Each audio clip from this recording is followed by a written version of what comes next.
I'm Sally, and this is another edition of Battle Bits. The book we're reading today is Midnight Rider by Joan Hiatt Harlow. And this book actually has a prologue that's a pretty good length, so I'm going to read the prologue instead of chapter 1. So this is the prologue to Midnight Rider. Hot wind blew through the open casement window. Hannah tossed on her bed, her legs tangling in the quilt. "Mama," she whispered. Was that her voice, hoarse and painful? Where was Mama? She wanted so much to curl up in her mother's lap. "Your mother is gone," a voice said. "Don't you remember?" Hannah opened her eyes. Aunt Phoebe was standing over her, her black hair pulled into a bun that made her dark eyes seem cold and sharp. Then Hannah remembered. Her mother had died of the smallpox. Mama was gone, like Papa. They were both gone forever. Hannah pulled away the sleeve of her shift. Through the tears that blurred her vision, she saw that her arm was covered with angry pustules. Sores oozed and burned with each movement of her body. She had the pox too. She closed her eyes as Phoebe pressed a cold, wet cloth to her face. "Thank you, Aunt Phoebe," she spoke painfully.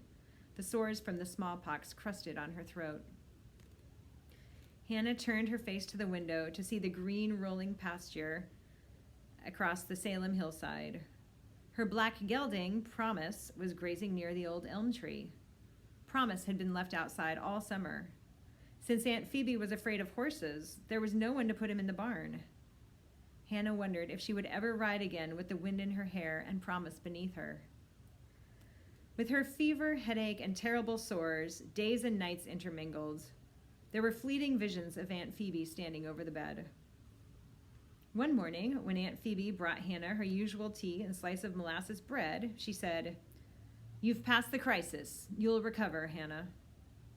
Aunt Phoebe then bathed her with herbs, shaking her head over the number of scabs on Hannah's body. "Well, at least your face has been spared. Only this one scab embedded on your cheek will leave a scar. It will serve as a reminder that outward beauty is only vanity," she muttered. When Phoebe left the room, Hannah turned to the open window. Promise must be out there waiting for her. She could hear a lark singing from the common pasture, and she could see Farmer Anderson's cows. But Promise was not in his customary grazing place.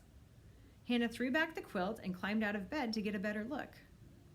Her legs felt as weak as bent reeds as she made her way unsteadily to the casement window. Pushing the window open wide, she thrust her head outside. "Promise!" Usually, at the sound of her voice, Promise would stop grazing, prick up his ears, and look around eagerly to see where Hannah might be. Hannah scanned the entire pasture. Promise was gone. "Aunt Phoebe!" Hannah called. "Where is Promise?" Aunt Phoebe, her hands folded in front of her, was standing in the doorway, her face without expression. "I sold the horse." "No, you didn't. Promise is my horse, Papa's gift to me." Hannah's knees buckled and she fell to the floor. Through a sea of tears, she looked up at her aunt, who now towered above her. "Please, Aunt Phoebe," she sobbed. "Please tell me you didn't sell my horse." The woman took hold of Hannah's arm and pulled her to her feet. "Get back to bed," she said. "No," Hannah pulled away. "Tell me what you've done." Aunt Phoebe took a deep breath. "I cannot afford to keep a horse. Father Anderson has helped me take care of Promise since you and your mother got sick, but I cannot ask him to continue feeding that animal for you. In a few months it will be winter. Who will pay for oats or hay?" She smoothed her apron. "It costs enough for both of us to eat without feeding a horse as well." "But Promise can help with the plowing and the carriage." Hannah stopped.